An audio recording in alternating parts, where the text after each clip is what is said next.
Hi everyone. Sorry about the issues that we were experiencing. Apparently, I'm having some problems with my external mic jack.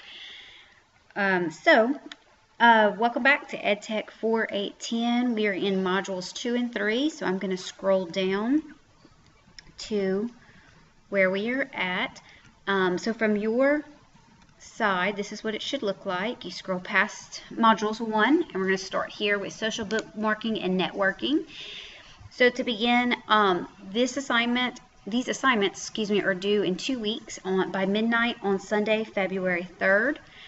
Any late assignments will not receive full credit.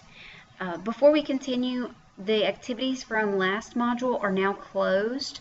However, if you did not submit your blog URL, I need that as soon as possible so I can grade blog posts 1 and 2 that are coming up in these next modules. I did already grade our Who Are You assignment. You will find those grades in your gradebook.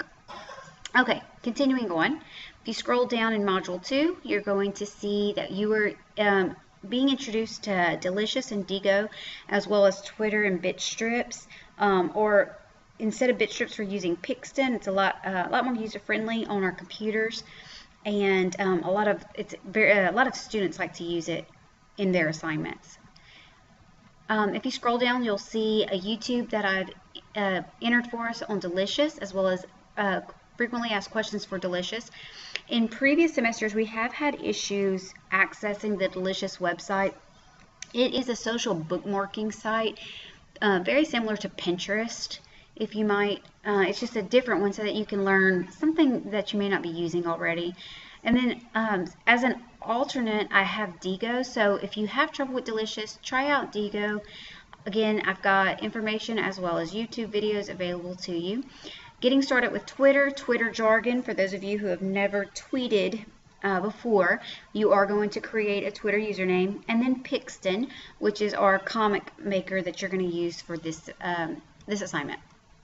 Scrolling down, talk about Bitmojis. If you've never created a Bitmoji, or you ever wonder how people get these little cartoons of themselves that they send out in text, or sometimes you'll see them on Facebook, a little bit about Bitmojis, what they are, and why people love them so much. Here you're going to find your links for Delicious, Digo, Twitter, and Pixton. I did check them. They were working as of Sunday. Here's your activities. You're going to submit your Delicious or Digo bookmarks. If you click on the assignment, you're going to see what you're supposed to do. Take a screenshot of your bookmarked list. You're going to paste it into a Word document and then submit. You have a quick video for you there. If you go back, your Twitter username, you are simply creating a Twitter username if you do not already have one. Thank you, William. You've already submitted yours. Pixton creation, you are creating a panel of 1 to 3 of your comic strips. You can see your classmates. Some of them have already got started. I'll just click on Rodney's very quickly. If you see, he created his URL for us to view. This is done correctly, I can already tell. And then we can see his Pixton. Great job, Rodney.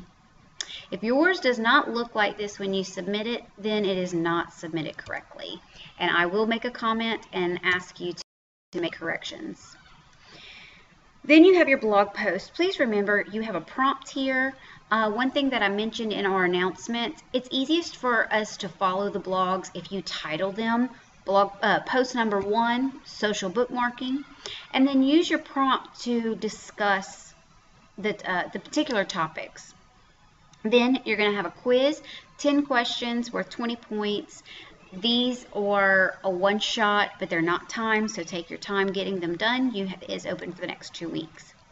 Then you move on to Module 3. Module 3 is by far one of the most confusing as far as you aren't actually doing an activity, a Web 2.0 activity rather. You are learning more about how to use the web tools properly. One of the biggest things here, it's about digital citizenship, and this assignment for some reason always gets tons of plagiarism. So let's kind of keep in mind, like, you're trying to be a good digital citizen.